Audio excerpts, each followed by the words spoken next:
শুধুমাত্র প্রিসাইজ করে এই চ্যাপ্টারগুলো যদি পড়া যায় মাস্টারে, তাহলে আপনার 95% চাকরির পরীক্ষার জন্য যে প্রিপারেশন সেটা এই কয়টা মাত্র চ্যাপ্টার থেকেই সম্পন্ন করা সম্ভব। মাস্টার বইটা কিভাবে পড়া উচিত, এই কোয়েশ্চেনটা আসলে অধিকাংশ চাকরি প্রার্থীর মনেই প্রথম সংশয় হিসেবে দেখা দেয় যখন হচ্ছে তারা চাকরির প্রিপারেশন শুরু করে, বিশেষ করে ইংলিশ যখন পড়া শুরু করে। তো আমিও ভিন্ন না, আমিও হচ্ছে সেম প্রবলেম ফেস করছিলাম। বিকজ আপনি দেখতে মানে যখনই মাস্টার বইটা খুলবেন তখন দেখতে পারবেন যে এত পরিমাণে হচ্ছে অধ্যায়, এত পরিমাণে রুলস, কোনটা গুরুত্বপূর্ণ না, কিভাবে পড়বো, কোনো একটা পার্টিকুলার টপিক ধরে কিভাবে পড়বো, এই কনফিউশনটা সব থেকে বেশি আমাদের মাথায় কাজ করে। তো আমি হচ্ছে দেখেন এই হচ্ছে এই অধ্যায় চ্যাপ্টারগুলোর নাম লিখে রাখছি। এটা তো গেল, এটা হচ্ছে আমি হচ্ছে ফাইন্ড আউট করছি অ্যানালাইসিস করে। দেখেন আমার স্টারও দেওয়া আছে, হোয়াট এভার।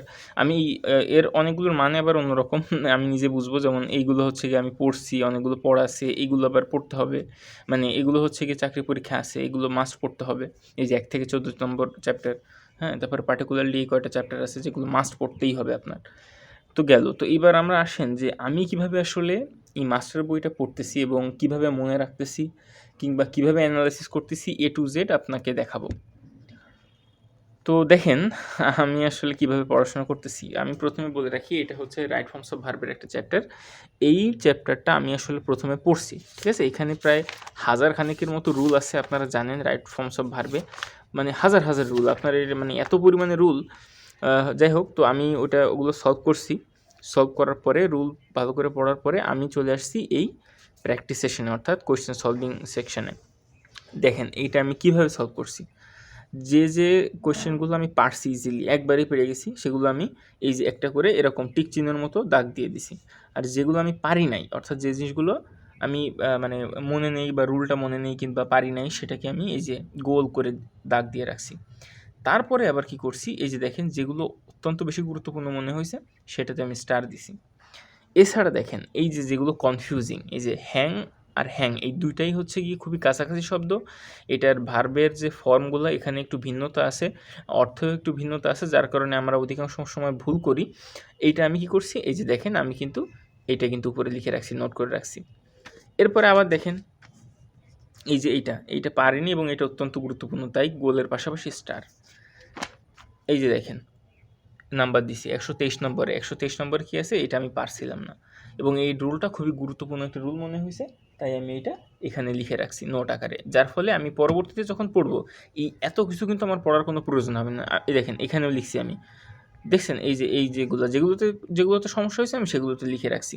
যেগুলো কনফিউজিং, যেগুলো ভুলে যাইতে হয় কিংবা যেগুলো হচ্ছে কি মনে থাকে না, যে দেখেন লাই আর লে, এই দুটো অধিকাংশ মানুষ 95% মানুষ এটা ভুল করবে। হ্যাংয়ের ক্ষেত্রেও সেম। তো আমি এগুলোকে এখানে লিখে রাখছি, এই যে রুলটা যেটা গুরুত্বপূর্ণ মনে হয়েছে লিখে রাখছি পরীক্ষা আসার মতো। তো এরপরে যখন আমি আবার রিভাইজ দেবো 1 মাস পরে, 2 মাস পরে বা পরীক্ষার আগে, তখন আমি কী করবো, শুধুমাত্র এইটা পড়বো আর এইটা পড়বো। তাহলে দেখেন এখানে মোট আছে 18 থেকে 31, প্রায় 15টার মতো কোয়েশ্চেন আছে। আমার মাত্র 4টা কোয়েশ্চেন পড়লে হয়ে যাচ্ছে, কারণ বাকিগুলো তো আমি অলরেডি পারতেছি, তাই না? এখানেও দেখেন সেম, এই যে আমি এখানে করে রাখছি গুরুত্বপূর্ণ যেগুলো, স্টার দিয়ে রাখছি। এই যে এখানে দেখেন এই যে বক্সে, এখানে আবার যেটা সব থেকে গুরুত্বপূর্ণ, নিচের লাইনটা গুরুত্বপূর্ণ না, উপরটা গুরুত্বপূর্ণ, তাই দাগায় রাখছি।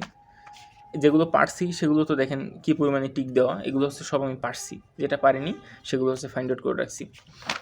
তারপরে এই যে দেখেন এই যে রুল লিখে রাখছি, 187 নম্বরের রুল, এইটাতে কি সমস্যা আছে সেটা লিখে রাখছি। এখানে কি প্রবলেম বা এখানে কতটুকু পড়তে হবে, কোথায় সমস্যা হয়েছে, এটা লিখে রাখছি।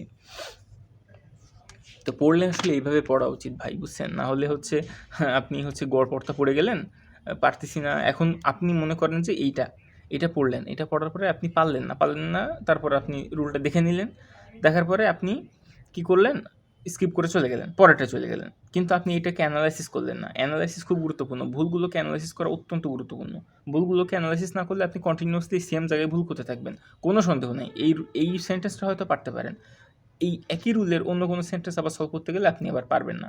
এই যে দেখেন 214 নম্বরের সমস্যা হয়েছে, এটাকে আমি এরকম নোট করে রাখছি।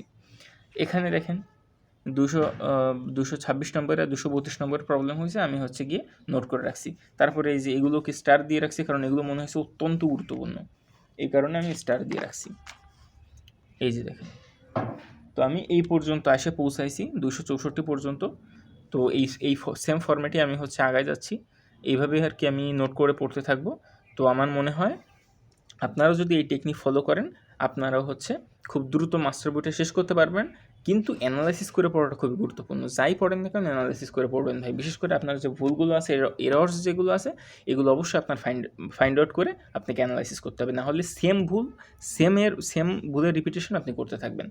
ধন্যবাদ, ভালো থাকেন।